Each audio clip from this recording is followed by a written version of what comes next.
She didn't belong here until they found out who she was. It was a warm Thursday morning in downtown Manhattan, the kind of morning that made the streets of Soho buzz with elegance. Luxury storefronts gleamed beneath the sunlight, their marble facades reflecting the quiet promise of high fashion and even higher price tags. People walked with purpose, heels clicking, phones ringing, credit cards swiping. And right in the middle of it all, a woman stepped out of a black Mercedes-Benz parked beside the curb, alone, no assistant, no bodyguard, no announcement. Just her. She wore a soft ivory blouse tucked into tailored pants, casual, clean, and calm. There was nothing loud about her style, no logo-covered bags, no flashy jewelry, but everything about her radiated quiet power, if only someone had taken a second look. Her name was Dennis Sterling, and in that moment no one recognized her. Not the man sweeping the sidewalk, not the doorman to the luxury apartments above, and especially not the staff inside the boutique she was about to walk into, a store she built from the ground up. Dennis wasn't here to impress anyone. She wasn't here for meetings or interviews or press photos. Today she wanted something simpler. To walk her newest flagship store alone, anonymously, just once, to feel what a regular customer would feel. No press, no assistant, no scripted greetings. She wanted the truth. As she stepped through the glass doors of Luxe Boutique Soho, the air changed. It smelled of sandalwood, leather, and perfume that cost more than most people's rent. Her eyes moved across the room slowly. Crystal chandeliers shimmered above designer gowns, resting like royalty on custom-built display racks. The store was a temple to fashion and elegance, and Dennis had designed every detail herself. But the faces working behind the counters? Those she hadn't met yet. The boutique had only been open for 3 months, during which Dennis had been overseas, finalizing expansion deals across Europe. She had left this location in the hands of a new team, one hired by corporate, vetted on paper and trusted with her brand's reputation. That trust was about to be tested. The store manager on duty, Jennifer Walsh, stood near the register, with perfect posture and an even more perfect scowl forming on her face. Tall, blonde, and always dressed like she was 5 minutes away from a fashion magazine shoot, Jennifer noticed Dennis the moment she stepped inside. Her gaze didn't flicker with interest, it hardened. In her world, customers were either elite or invisible. Jennifer didn't see a CEO walking in. She saw a black woman wearing simple clothes and no designer tags. Next to Jennifer, lounging behind a display case, was Brad Morrison, a 26-year-old sales associate with a jawline he thought made him invincible and an attitude that screamed entitlement. He barely looked up from his phone, but when Jennifer gave him a sharp look and a subtle nod, he understood what she meant without a word. Watch her. And like that, judgment fell into place. Dennis walked quietly past a row of limited edition bags, running her fingers along the smooth leather. She paused in front of a deep emerald gown, floor-length, hand-beaded, imported silk. She remembered choosing that piece from the Milan collection, approving it herself. It was even more stunning in person. But before she could admire the craftsmanship any longer, Brad appeared beside her, his smile fake and stretched thin. "Hi," he said, his voice syrupy with fake friendliness. "If you're looking for something more affordable, we do have clearance items toward the back." Dennis blinked slowly. She turned her head, meeting his eyes. "I'm just browsing, thank you," she replied, polite but firm. She kept her voice calm, her face unreadable. She didn't need to argue. She wanted to see how far this would go. Brad hesitated. "Of course," he said, and turned away, but only after rolling his eyes when he thought she wasn't looking. Moments later, Dennis picked up a different dress, one she had handpicked during a Paris trip. The moment the tag flipped, Brad was back beside her like a shadow.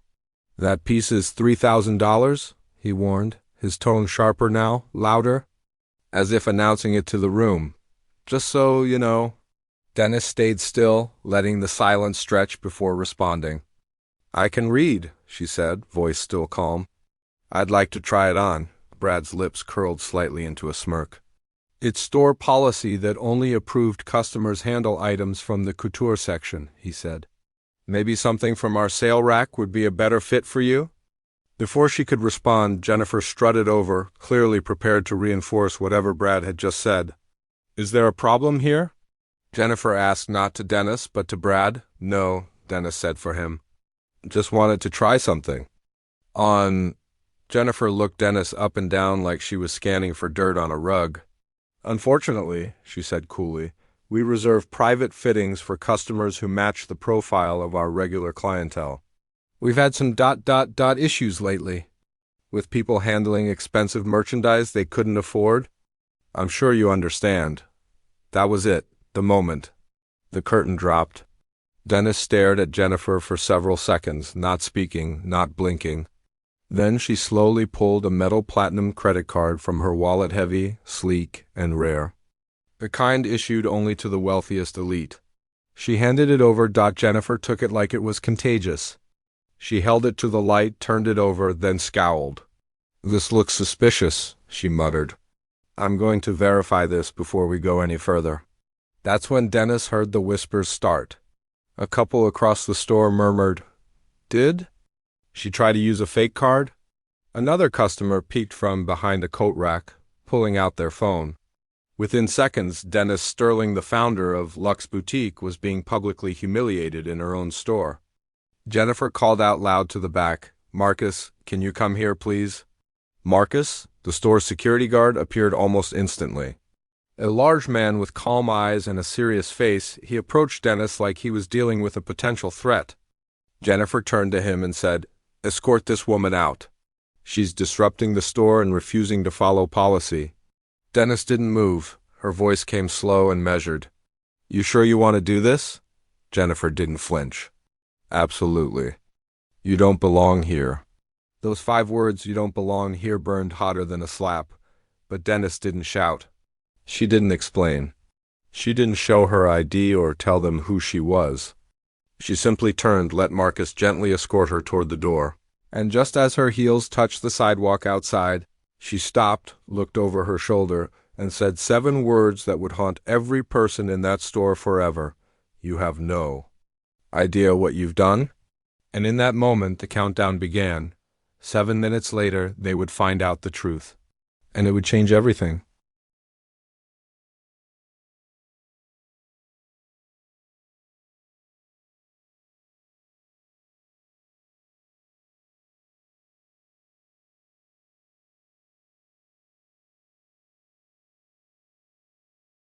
The return no one expected, and the silence that followed. Dennis sat behind the wheel of her black Mercedes-Benz, parked just 20 feet from the entrance of the store that had just thrown her out. Her fingers, normally steady from years of navigating million-dollar contracts and negotiating power deals across continents, gripped the steering wheel like a lifeline. Her knuckles turned white as she tried to regulate her breathing. She wasn't angry in the loud, explosive way most people imagine. No, this was a quieter storm. A hurricane forming behind calm eyes, the kind of storm that doesn't scream, it destroys. Inside her chest, a familiar ache surfaced, one she hadn't felt in decades. It brought her back to that day at age 12, standing next to her mother in a department store in downtown Detroit, watching a saleswoman refuse to unlock a glass display case simply because they didn't look like buying customers. Her mother had tried to stay dignified. She'd spoken softly, held her ground, and even pulled out a wad of hard-earned cash from her purse. Still, the clerk had refused, told them the section was off-limits, and suggested they look in clearance. That day, her mother had whispered something as they walked out. "Remember how this feels and make sure no one ever makes you feel it again." And now, decades later, with wealth beyond what that store clerk could have ever imagined, with her name etched into gold plaques above flagship storefronts in 3 continents, with a fashion empire that had started from nothing but a thrift shop, and a dream, Dennis had just been treated like she didn't belong again, in her own kingdom. By her own people. She reached over to the passenger seat, picked up her phone, and speed-dialed a number she rarely used unless things were urgent. The voice on the other end answered instantly. "Miss Sterling? Are you okay?" asked Sarah Martinez, her personal executive assistant. Sarah had been with Dennis for 6 years, long enough to know that Dennis never called during her personal visits, especially not sounding like this. "I was just removed from my Soho location," Dennis said flatly, her tone void of drama but heavy with implication. "Physically, by security. And the manager called my card suspicious." There was a beat of silence on the other end. Then Sarah, sharp as ever, jumped into action. "Do you want me to call David Chun?" "No," Dennis replied, her voice soft but steely. "I want you to bring him here. Right now? Yes, and bring legal. Bring someone from corporate security. And have my driver reroute my afternoon appointments. We have a situation." "Yes, ma'am," Sarah said. "I'm on it." Dennis hung up, glanced into the rearview mirror, and stared at her own reflection. For a second, just one breath, she wondered if maybe she had let herself become too distant, too trusting. Maybe growing the company so fast had created blind spots, opened doors to people who didn't understand the soul of what she'd built. Because this wasn't just about her pride. It wasn't about a dress or a rude associate or even the color of her skin. It was about the promise she'd made that no one should ever feel lesser in her stores. And today, that promise had been shattered. Back inside the boutique, Jennifer Walsh smoothed her skirt and reset her expression. She had no idea who the woman was or what she might have done after leaving, but in her mind, the situation was handled. Handled meant silenced. Disposed of. Gone.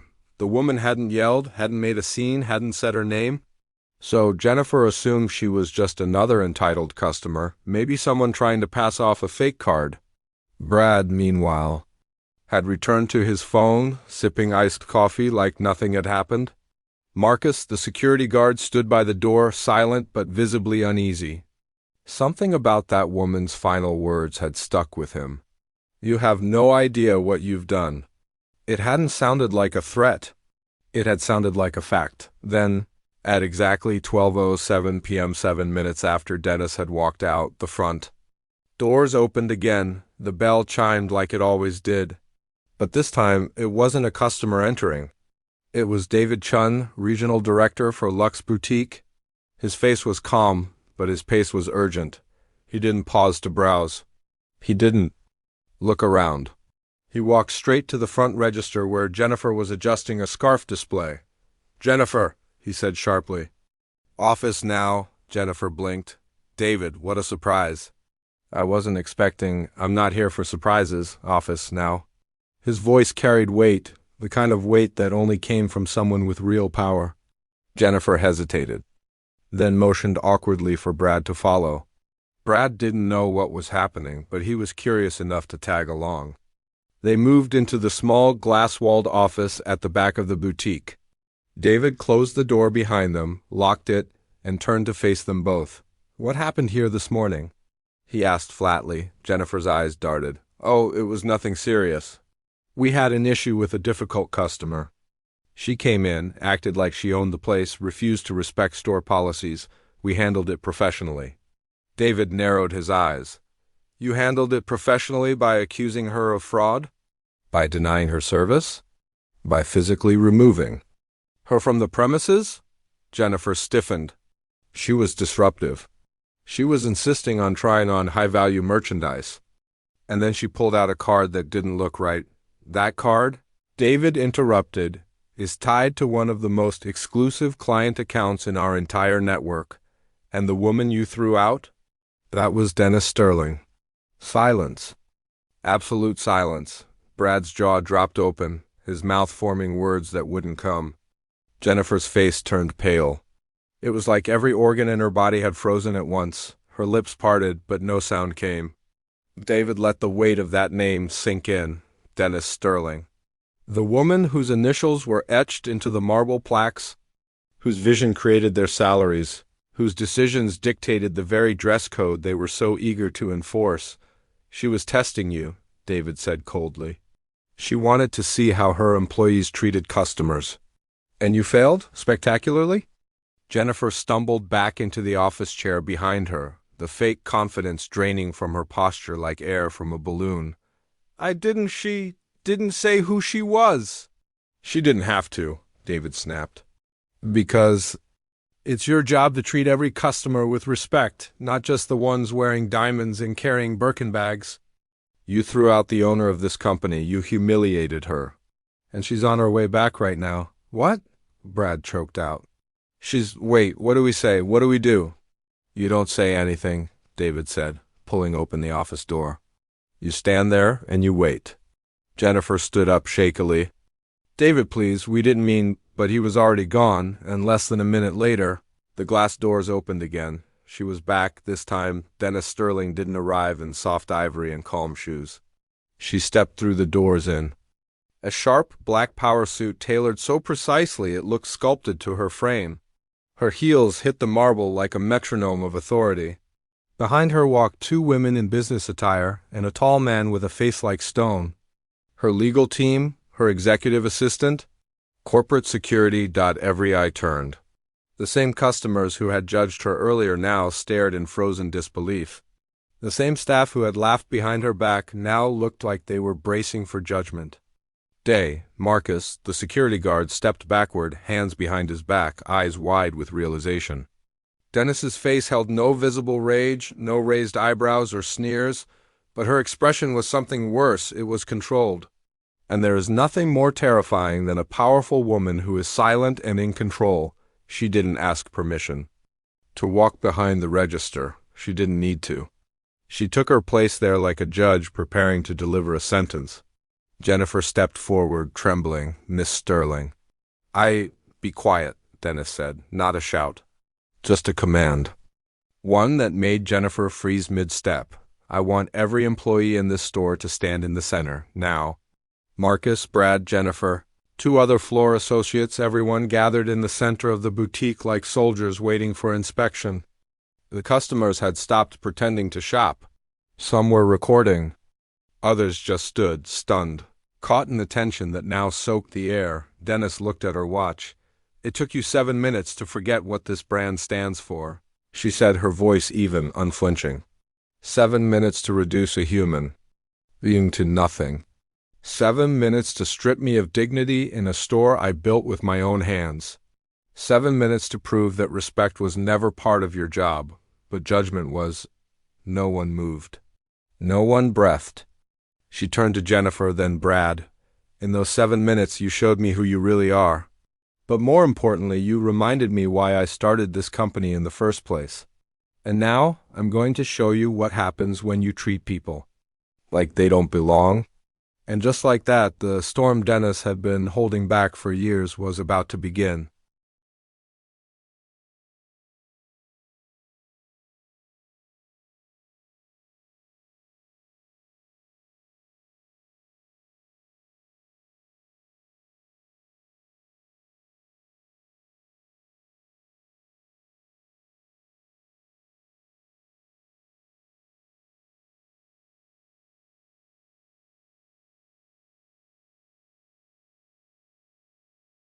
The judgment floor and the weight of silence. You could have heard a pin drop. In that luxury boutique that normally buzzed with the whispers of customers, soft jazz playing in the background, and the tapping of heels across polished marble there, was nothing but stillness now. Time itself seemed to pause the moment Dennis Sterling stood behind the very counter from which she had been humiliated just minutes earlier. Only this time she wasn't here as a customer asking to try on a dress. She was here as a force, a reckoning, a walking symbol of what happens when a person is underestimated, not just by their skin or their clothes, but by the ignorance of those who believe power has a look, a voice, or a zip code. And what stood before her wasn't just a group of employees, it was a lineup of broken masks, the false polish of arrogance now stripped away, leaving only discomfort and dread behind. Dennis let the silence linger. It had weight. It forced everyone in the room to sit with their choices, to feel them. Jennifer stood rigid in place, her hands clasped so tightly that her knuckles turned white. Brad looked like he wanted to disappear completely, the false charm drained from his face like blood. Marcus, the security guard, stood at attention tall, composed but clearly shaken.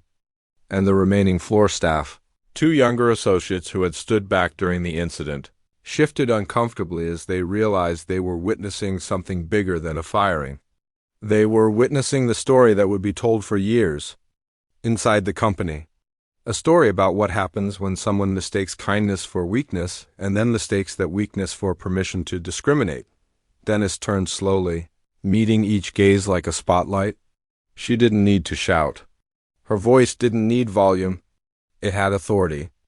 And that made it terrifying. "Let's begin with what you think you know," she said, her tone smooth but ice-cold. "You think this store is about image. You think luxury is about exclusion. You think power walks in wearing pearls and Chanel. Logos, and when it walks in as a black woman in simple heels, you think it doesn't belong." No one answered. They couldn't. Dennis didn't ask a question. She issued a truth.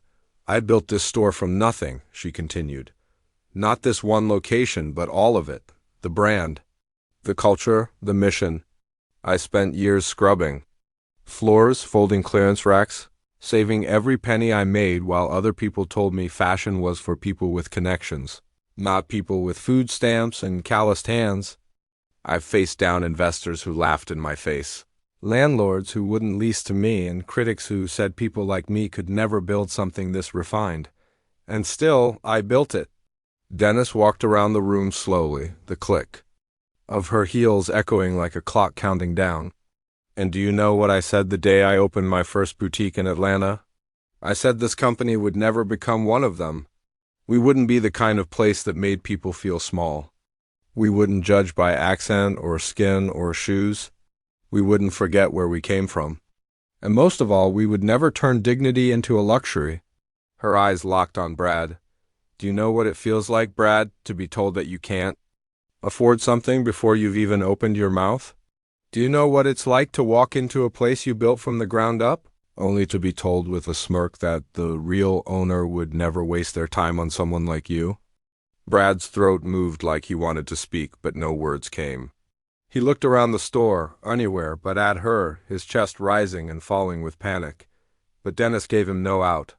She kept going. "You laughed in my face when I asked to speak to the owner. You rolled your eyes when I showed you a card that can buy this entire block. You thought you were protecting the brand, but the only thing you were protecting was your own ego, your own prejudice, your own belief that success doesn't look like me."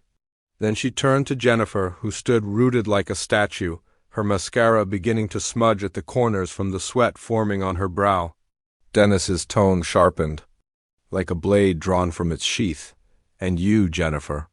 You didn't even give me the courtesy of direct eye contact until I challenged you. You spoke over me, you spoke around me. But you never once spoke to me. You assumed I didn't belong.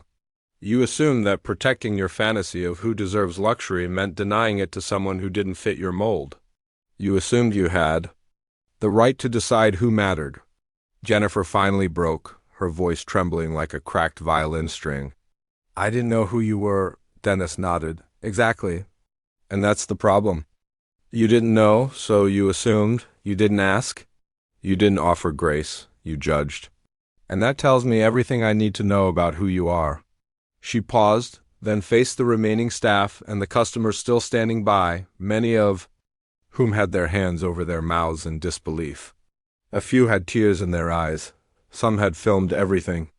Others simply stood frozen like they were watching history unfold. And in many ways they were. When I walked into this store, I wasn't looking for special treatment. I wasn't asking for applause or red carpets. I just wanted to see how you treat people when no one's watching, and now I know. Her voice grew quiet, but somehow it cut deeper.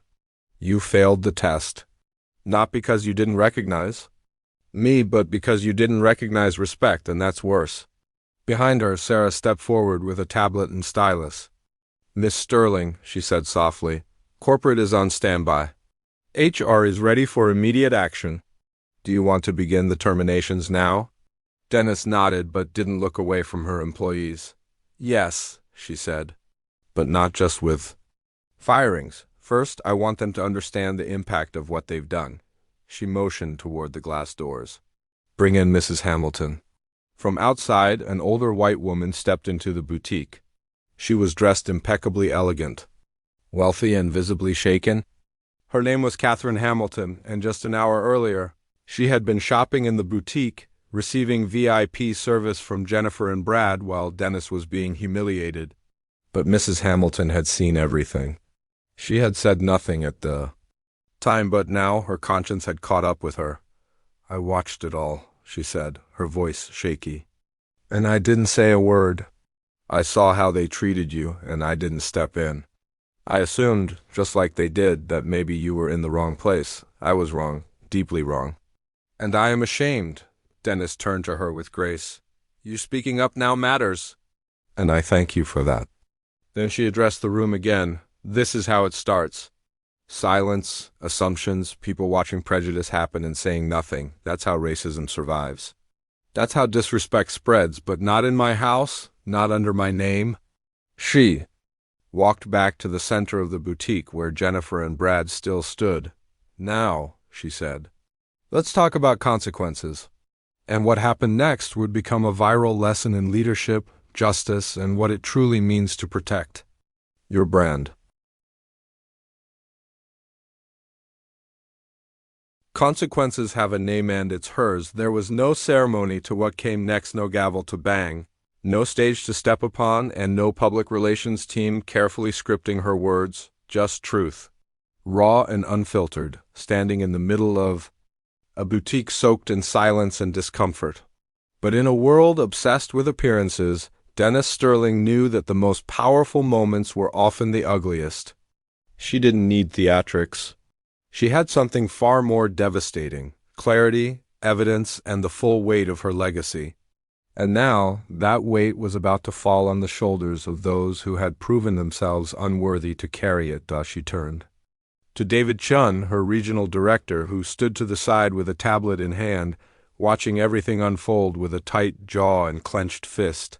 He knew this moment would be studied by leadership teams, HR departments, and the luxury fashion industry itself. Because what was about to happen wasn't just a disciplinary action, it was going to be a lesson. "David," Dennis said without raising her voice, "you've reviewed the security footage?" "Yes, ma'am," he replied. "Every frame." "And did the footage confirm what I experienced?" she asked, her voice level and almost quiet, but still laced with steel. David looked at Jennifer and Brad before answering.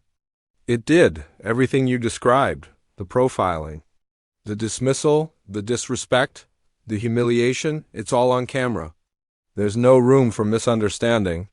The tone, the body language, the attitude, it was intentional." Jennifer's hands trembled. Her eyes pleaded for a lifeline. Brad looked like a man waiting for the earth to swallow him whole. But Dennis showed them no mercy, not yet. "Good," she said, turning to face her employees again. "Then let's make this official." She paused, not for drama, but for breath, for control, for the gravity of her next words to settle over the room like fog. "Jennifer Walsh," she began, her voice smooth as silk but sharp as broken glass, "as of this moment, your employment with Lux Boutique is terminated. You are relieved of all managerial duties, access privileges, and your name will be added to our internal blacklist.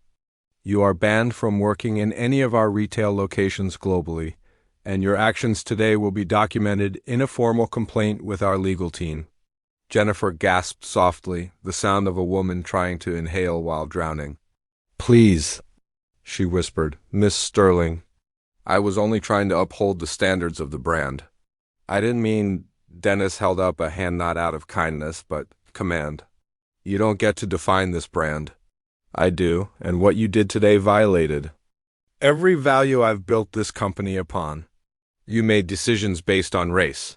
You weaponized your position to judge, exclude, and shame. And worst of all, you did it proudly because you believed you were safe. Because you assumed your role gave you permission to discriminate." Jennifer's voice cracked. "I have a family. A mortgage, ... This job is all I have, ... Dennis didn't blink. "And you risked it all the moment you decided that I wasn't worth basic human decency." She turned without another word and looked directly at Brad Morrison, who looked like a shattered shell of the arrogant man who had laughed in her face earlier that day. "Brad," she said evenly, "you mocked me when I asked to speak with the owner. You suggested I look at the sale rack. You accused me without cause of attempting to use a stolen credit card. You laughed at the idea that someone like me could possibly be in charge. And now you're going to learn what real consequences look like. Brad choked on his own breath. Miss Sterling, I swear. I didn't know who you were. I was just doing what I thought was best. No, she interrupted, her voice now louder than before, not angry, but commanding. The rebuild begins, and the promise that couldn't be broken the storm had passed. But the air inside the boutique still felt electric. It wasn't anger anymore. It was awe. Raw, hushed, sobering awe. Everyone in the room had just witnessed something they would never forget, something that stripped away the polished illusion of high-end retail and revealed something far more valuable beneath: integrity. And it wasn't wrapped in silk or stitched in designer threads. It walked in quietly, it got thrown out, and then it came back in power. What Dennis Sterling had done wasn't just about firing employees or correcting a bad customer experience, it was about reclaiming a promise. A promise born not in boardrooms, but in the quiet humiliation of a young girl standing beside her mother years ago, told she didn't belong in a world that now bore her name. Dennis stood in the center of her store, now quiet, eyes sweeping across the room. Her breath came slow and steady, but her mind was already racing plans, policies, people. She had delivered the message. Now it was time to build a future that lived up to it. She looked over at David Chun, her loyal regional director, who stood like a soldier ready to carry out her orders, tablet in hand, already anticipating what came next. David, she said, her voice finally softening into something less sharp and more grounded. Call an emergency leadership summit. Every regional manager, every HR lead, and every store director in the country. I want them flown in or on a screen by Monday morning. David nodded without hesitation, already typing. Understood. Full compliance. What's the agenda? She turned, slowly scanning the display's gorgeous yes, but hollow if the experience they supported didn't match the values stitched into their very existence. We're rewriting the soul of this company, she said. From training modules to how we greet people. I want every new hire to sit through an orientation that starts not with our brand history, but with our values. I want them to know who we are before they ever fold a scarf or swipe a card. David paused, looking at her with a new kind of respect. Should I involve legal? Absolutely, Dennis replied. We're not just fixing this store. We're building a legacy that protects dignity like it's part of the product line. Then she turned to Marcus, the security guard who had been spared termination but not accountability. He stood near the back of the boutique, watching with the kind of posture that only comes from a man reflecting on how close he came to losing everything. Marcus, she said, and he straightened up instantly. You'll be leading our first internal testimonial video. I want you to share what it felt like to be part of this mistake. Not to shame you, but to teach others. I want every new team member to hear your voice and understand that following orders blindly is not a virtue, it's a risk. Marcus didn't hesitate. Yes, ma'am, I'll do it. I owe that much, to you, and to myself. And when your training is complete, she continued, you'll lead our in-house security reform workshops. Every guard we hire will be trained under your direction. He nodded, emotion catching in his throat. Thank you for not giving up on me. Dennis didn't smile, but her eyes softened. Don't give me a reason to. Across the boutique, one of the junior sales associates, Lena, barely 22, visibly shaken but honest in her wide-eyed remorse, stepped forward. She had been quiet during the chaos, frozen by fear, unsure what to do when the injustice unfolded in front of her. But now she spoke. Miss Sterling, I didn't stop it. I didn't say anything. But I knew it was wrong. I saw it, and I froze. I was afraid I'd lose my job. Dennis turned to her. She didn't raise her voice. She didn't judge. Instead, she nodded slowly, thoughtfully. You weren't the only one who froze, she said. So did half the customers in this store. So did people who saw the footage online. So do people in boardrooms, classrooms, airports, restaurants every day. You didn't create the problem. But you didn't stop it either. So now you have a choice. Lena swallowed hard. What kind of choice? The choice to be brave. Dennis said, from this day forward, you decide what kind of employee you want to be. What kind of human being you want to be. If you want to stay with this company, I expect you to speak up when something's wrong, even when it's uncomfortable. Especially then. I want to stay, Lena said quietly. I want to be better. Then you stay, Dennis replied. But you'll shadow a diversity officer for 1 month. You'll attend community workshops and volunteer at shelters and nonprofits. You'll rebuild the muscle of empathy. And when that's done, you'll train others who froze like you. Lena nodded, tears building in her eyes. I will, I promise. Dennis turned away, slowly moving through the boutique again. For the first time that day, the store looked different to her.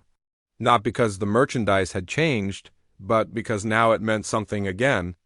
Every rack, every dress, every handbag, now they represented more than just fashion. They represented survival, identity, justice, and memory. As she neared the entrance, her phone buzzed. It was Sarah, her assistant, texting her to confirm. The press had already caught wind of the incident. The security footage had leaked. The story was already trending online under hashtags like #CO thrown out and #she owns the store.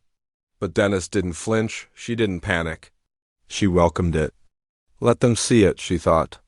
Let the world know what happens when you treat people like shadows. And then, just as she was about to leave, Mrs. Hamilton approached her again. This time, the older woman was holding a folded check. She extended it toward Dennis, her hands trembling. Slightly.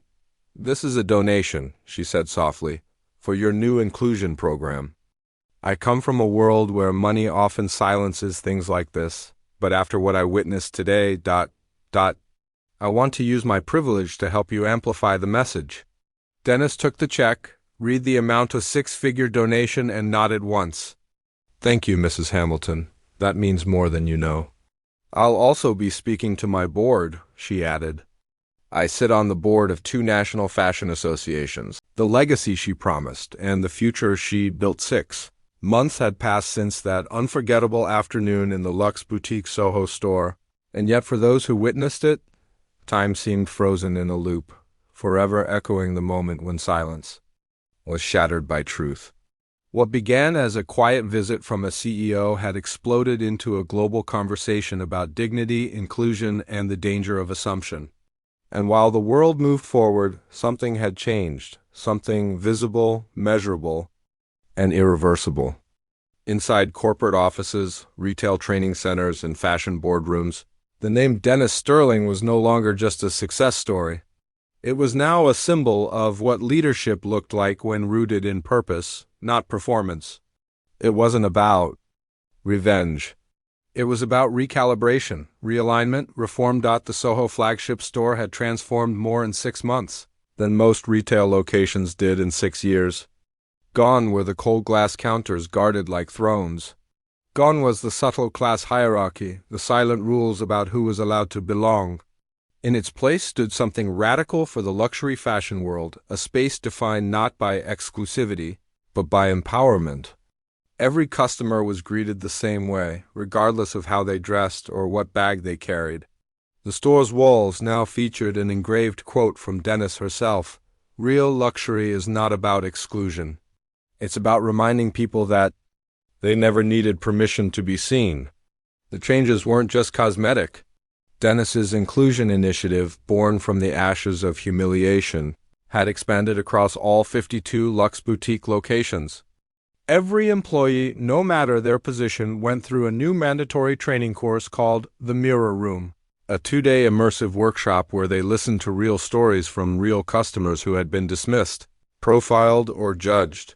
The program included VR simulations that let staff experience what it felt like to walk into a store and be treated like they were invisible. It wasn't just training. It was transformation. And perhaps no transformation was more public or more moving than that of Marcus, the former security guard who had once escorted Dennis out of her own store. Now, Marcus stood not as a symbol of failure, but as one of redemption. After completing his training and leading several internal seminars, he had been promoted to head of ethical operations for the East Coast Division. He now trained dozens of other guards and team leaders, reminding them that orders were not shields, and silence was not safety. I almost threw away my entire future, Marcus said in an interview that aired on national television. But Miss Sterling didn't fire me, she retrained me. She looked me in the eye and gave me a second chance. That changed everything, not just my career, but my conscience. Lena, the young associate who once stood frozen in fear during the original incident, had grown too. After completing her empathy shadowing and volunteering at community outreach programs, she was now leading a mentorship circle inside the company. Her voice, once timid and unsure, now led weekly sessions where new hires learned how to speak up even when their jobs weren't at risk, but someone else's dignity was . And then there was Mrs. Catherine Hamilton, the wealthy socialite who had been shopping in the store the day Dennis was humiliated. Her six-figure donation had become the seed money for the Lux Voices Fund, a nonprofit program supporting fashion scholarships for underrepresented students from low-income communities. Mrs. Hamilton didn't just write a check, she became an advocate, speaking at fashion forums, challenging old money circles to reckon with the way unconscious bias had seeped into every fiber of the luxury world. I thought I was cultured, she once told a room full of industry executives. But I was simply comfortable. That day in the boutique changed me. And if it hadn't been for Miss Sterling's courage, I would have stayed asleep behind a mask of politeness. But amid all the recognition, donations, and positive press, Dennis herself stayed quiet. Not because she didn't have something to say, but because she believed the work should speak louder. She refused multiple daytime talk show appearances. She declined lucrative book deals. She didn't need to capitalize on her pain. Instead, she poured herself into action rebuilding, revisiting, reshaping everything from the hiring process to the architecture of her stores. She created the Lux Council, a rotating panel of community leaders, employees, and former customers who reviewed complaints and developed new company policy quarterly. She visited every regional branch unannounced, always dressed simply, never flanked by assistants walking the aisles to feel the pulse of her promise. And then, one rainy afternoon in Detroit, Dennis made a stop she hadn't made in years. It wasn't a store or a boardroom. It was a small fenced cemetery on the city's west side. There was no press, no cameras. Just her, an umbrella, and a small bouquet of white lilies. She knelt before the grave of her mother, the woman who once held her hand in a department store. As they were refused service, she didn't say much, just placed the flowers, closed her eyes, and whispered one sentence that had lived in her bones. For decades, I kept the promise. Tears slid down her cheeks, not of sorrow, but of release. Because she had done more than build an empire. She had changed the rules. She had turned her pain into policy, her humiliation into healing. And in doing so, she had rewritten what it meant to lead not with vengeance, but with vision. Later that evening, she sat in her office, reviewing new training scripts for the upcoming quarter. Her team had created a module called 7 Minutes. It was named after the exact amount of time it took for Dennis to be profiled, dismissed, and removed from her own